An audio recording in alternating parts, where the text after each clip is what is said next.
I put this in the category of an SUV, not a Range Rover necessarily, but not a Kia either. This is the criteria. Peggy gets up there, walks around, steps behind the wheel, and says, "I like this." That's everything else right out the window. Right. What? I don't want to argue about anything else. Right. This is, in my opinion, a design error of Jeanneau's.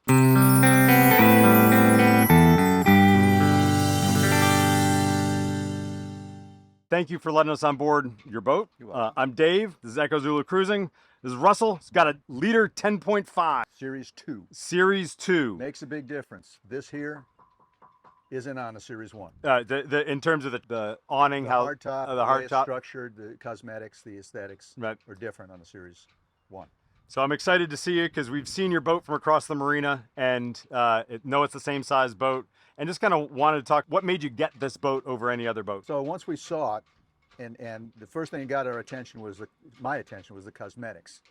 The second thing that got our attention is my wife stepped behind the helm and realized that she could see over the bow, and this was a big deal for her. Right. And there was a joystick there, and I'd already had her on 3 or 4 different joystick boats, and that was a deal breaker. Right? No joystick, no boat. All right. So, okay, fine. That was the first thing. Then I started looking at what would I do with it.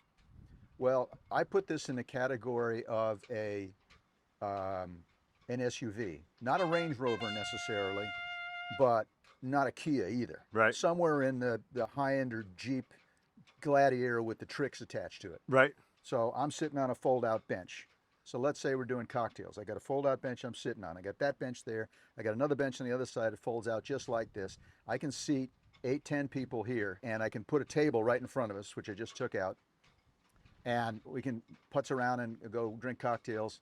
There's a barbecue to my right. There's a refrigerator there, and the distance between the bottom of this seat and the floor happens to hit exactly the dimensions for an Arctic brand cooler, which I measured the whole thing, and it slides right in. So you've got a cooler about yay big if you want to put in a boatload of ice.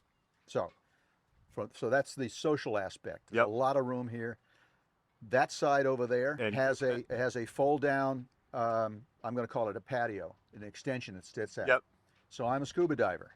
So if I fold up this seat, I can put 4 tanks standing right here, another 4 tanks right there. I can flop down that, and we can just walk off the side of the boat.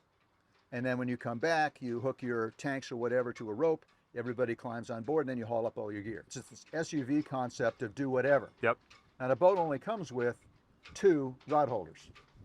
One behind me over here and one over there. All right. What did I do? I went and bought these stainless jobbies. Now I got 6 rod holders. Very sweet. The boat came with a table, and the table comes in 2 options.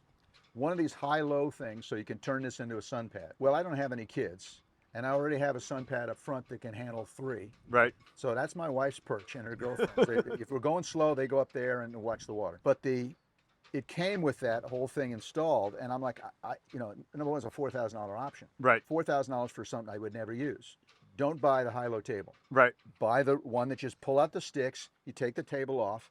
You can either put it in the lazarette under my feet or stick it in your garage if you're not doing that today. So let's say I'm going fishing. Take the table out, take the cushions off, fold up the benches, and now you can have blood and guts and dead fish all over the place and hose it down, and you're good to go. So I got scuba diving, I got fishing, I got social aspect, all in the same boat. That was interesting. Options that I wanted to keep. This is an electric shade that comes out over your head almost to the engines. And I find that when people are sitting here, we're in Florida, it gets pretty toasty. Even on a breezy day. That's a wonderful addition. You mentioned a couple things that you got that weren't standard. You got the rods. Rod holders. And then you talked about the isinglass that you added. We're going to talk about the windshield kind of, that's something that you mentioned off camera that you wanted to make a change on. Well, your boat, for example, has a hard enclosure all the way around. And that's a Jeanneau 1095 for people that haven't seen how wonderful that boat is. So this boat is more intended to be an open, outdoorsy kind of thing. We'll go downstairs later. You can see the accommodations are fine for 2 people. Yeah, you can stuff in 4 if you're really friendly, but it's more of an open thing. So it has a short windshield and then isinglass wraparounds that you can zip on. I usually leave the front panel installed. Why? Because at this cruising speed on this boat is with 800 horsepower back there is 35 miles an hour. Right. That's a lot of wind. Right. So I just leave the front panel there to cut the breeze in my face. Right. If it rains, I pull out the other ones and zip them around 3/4. If I was up north, I have a curtain set up that goes all the way around, came that way. Okay. It's a no-brainer to install it, except for the front windshield panel. This is, in my opinion, a design error of Jeanneau's. There's a track that these things slide into, and then you zipper, okay? So you unzipper it, leave the track up there, everything's golden.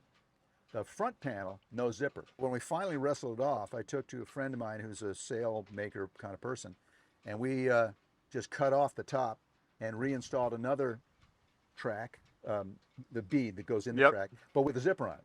So now it's a no-brainer. Zip, zip. Why they didn't do that? All the other ones are zip off. Right. Like that. Front one, no zip off. Idiots. I don't know what they were thinking. And what's the thing kind of you've enjoyed the most about the boat having it?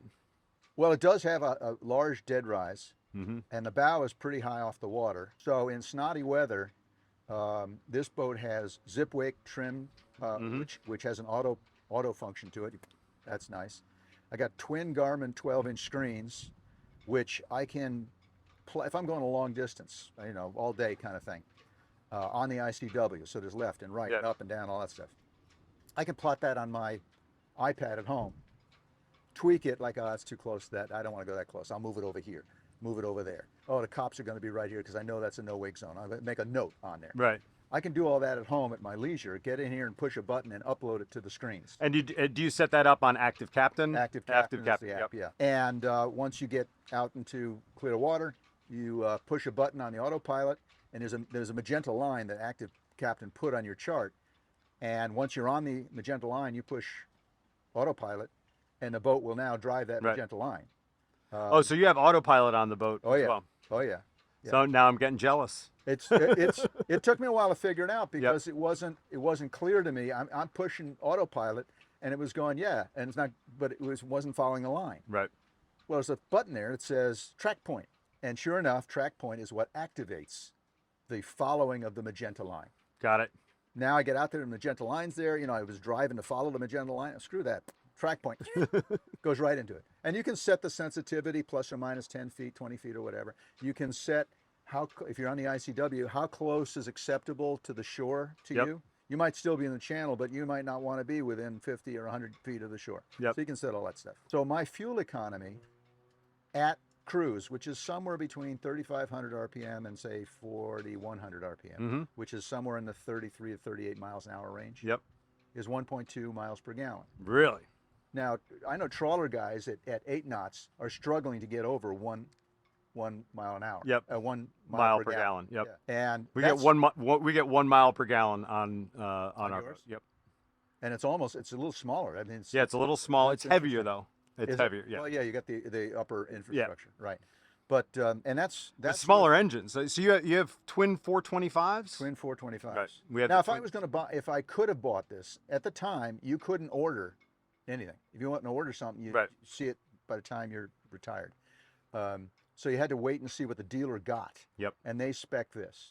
Did I really need to go 50 miles an hour? Because this will do 50 miles an hour all day long. Right. No, I didn't need to go that fast. But I didn't want to wait for the 300s to show up. Right. So that's not a bad thing. I do have the oops, here comes a storm. I want to get the hell out of here. Yeah, I beat everybody back. I beat everybody back to the marina. That's what's up. As far as what I intend to use it for, fishing, scuba, cocktails. Great combination. So not necessarily in that order. Well, ending with the cocktails is probably the safest bet. Right. So starting with that could always be the problem. What's frustrated you the most about the boat? I was disappointed that for a boat that you spend this kind of money for, that their detail was abysmal. Okay. Simple example, you got bilge pumps downstairs there. They're hard to get to. That's a design, in my opinion, design flaw. They should have put it somewhere you could get to it. Because if you have a problem with a bilge pump, you'd kind of like to get to it right away, not after you empty the lazarette and pull out all the panels and stick your head in upside down. But I would have expected them to flush the bilge, get the sawdust out of the bilge, get the rusted washers and stuff when the guys were making, they dropped a cotter pin and still down there. Because all that stuff could end up in the bilge. Never mind the fact it makes the bilge stinky and ugly. The lazarette underneath is quite large. I would prefer that they offered some kind of a solar option to maintain your house batteries. Yep. So if you're not on a dock, because the alternative is to run the generator. Right. Or the other day I turned on the boat power but didn't turn on the. Oh, I saw your video. Yes, and Oh, I that's right. I had I'm forgotten. looking at this going, wait a minute, I'm going to see this guy in a couple days. Yeah, I had forgotten to turn on the breaker on the boat. Luckily, the solar panels kept it going for 5 days, and the fridge, it never got under 11 watts on the battery. So, well, excellent. Let's take a look around it. Look forward to seeing inside and seeing all the pieces. All righty.